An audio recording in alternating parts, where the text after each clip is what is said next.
Afin d'augmenter ses capacités, l'homme a toujours essayé de maîtriser les sources d'énergie à sa disposition. Ne comptant tout d'abord que sur ses muscles, il a rapidement maîtrisé le feu.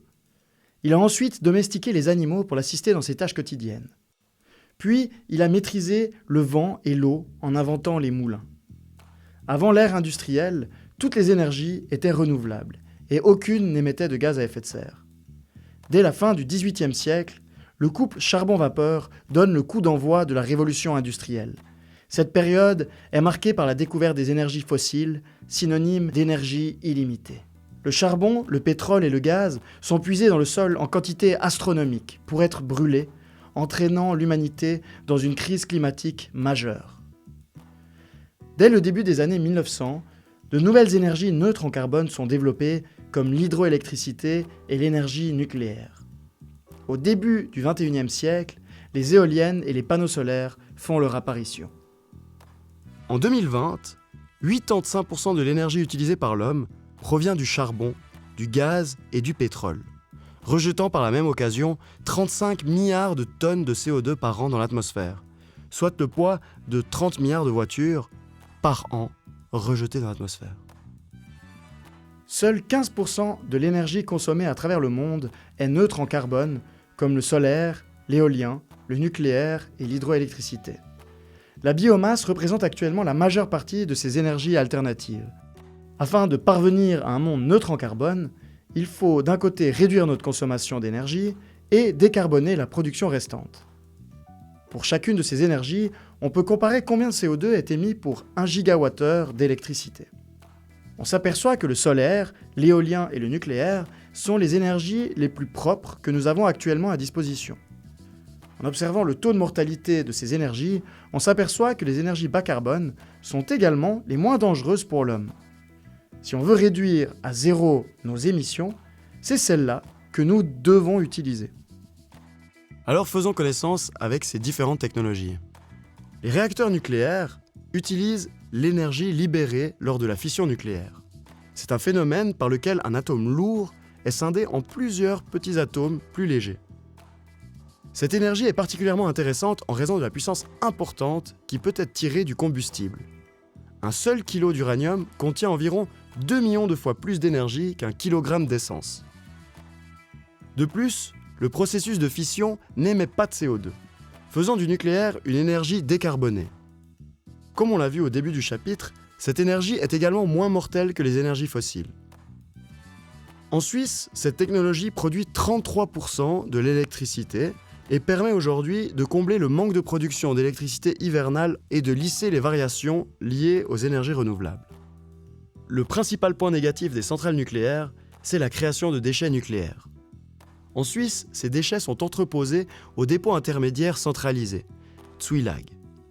Ce bâtiment assure les plus hauts niveaux de sécurité et peut par exemple résister au crash d'un avion. Les centrales nucléaires suisses produisent environ 70 tonnes de déchets irradiés par année, soit 160 mètres cubes. Cela correspond au volume d'un wagon de train par année. La Suisse dispose d'une quantité relativement modeste de déchets radioactifs.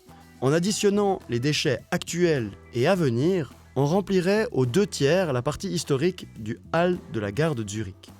En sachant qu'un Suisse émet directement 5,5 tonnes de CO2 par an, le poids des déchets nucléaires est égal au poids des émissions de gaz à effet de serre de seulement 13 Suisses. La quantité de déchets créés par l'énergie nucléaire est donc infime par rapport aux gaz à effet de serre émis par la Suisse. Il reste néanmoins la problématique des accidents nucléaires. Une possibilité d'en réduire les conséquences pourrait consister à créer des réacteurs nucléaires de plus petite taille. Cela permettrait également de déployer plus rapidement de nouvelles capacités de production.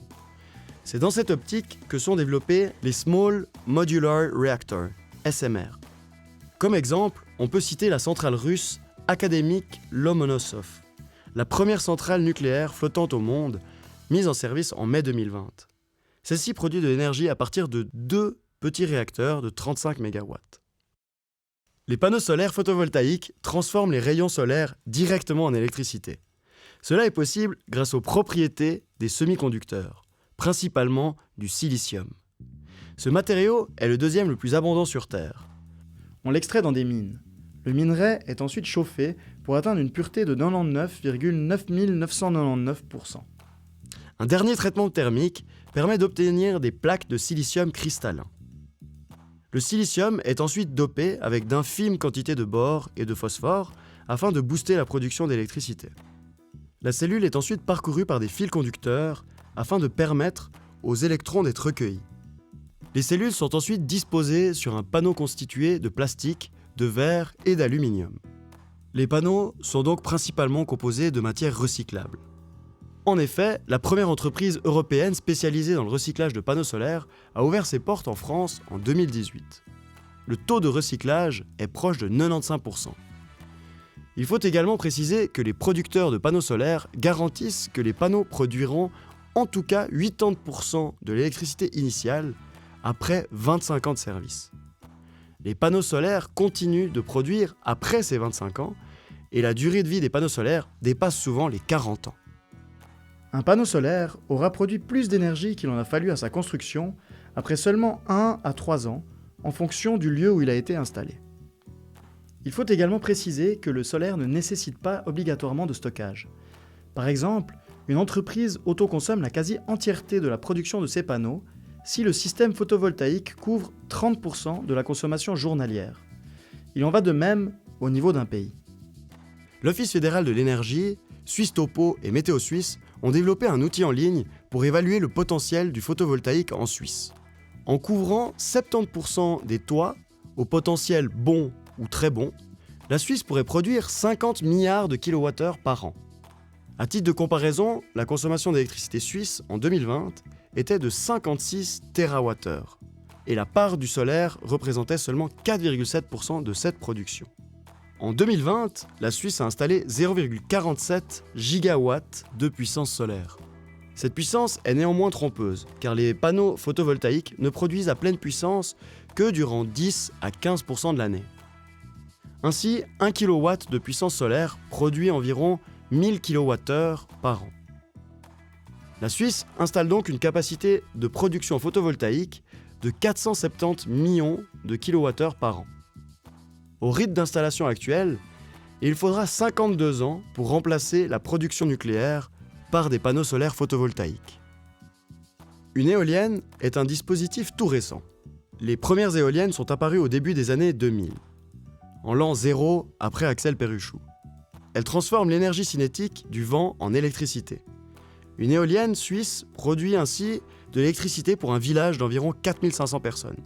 Depuis le début de leur développement, les éoliennes sont devenues de plus en plus grandes, de plus en plus hautes. Elles sont ainsi passées d'une puissance de 75 kW à 8000 kW en 40 ans. Au cours de sa vie, une éolienne produit 40 à 85 fois plus d'énergie qu'il n'en a fallu pour la transporter, la construire, l'exploiter et la démanteler. Les éoliennes sont également hautement recyclables. Le mât est en métal et se recycle ainsi facilement. Les pales des éoliennes sont depuis peu recyclables. Les pales sont composées de matériaux composites comme la fibre de verre ou la fibre de carbone, dont les possibilités de recyclage étaient limitées jusqu'à récemment. Néanmoins, depuis 2011, l'entreprise espagnole Reciclalia développe des techniques de recyclage de ces matériaux. Elle est aujourd'hui en possession d'une technologie leur permettant d'éliminer toute la résine des composites, afin d'obtenir de la fibre de verre et de carbone prête à être réutilisée. Même la résine est réutilisée pour créer des produits dérivés.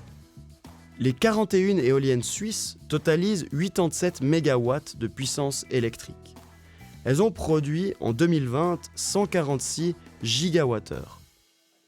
Le potentiel total de l'éolien est estimé à 30 TWh par an, soit l'équivalent de la moitié de la production actuelle d'électricité en Suisse.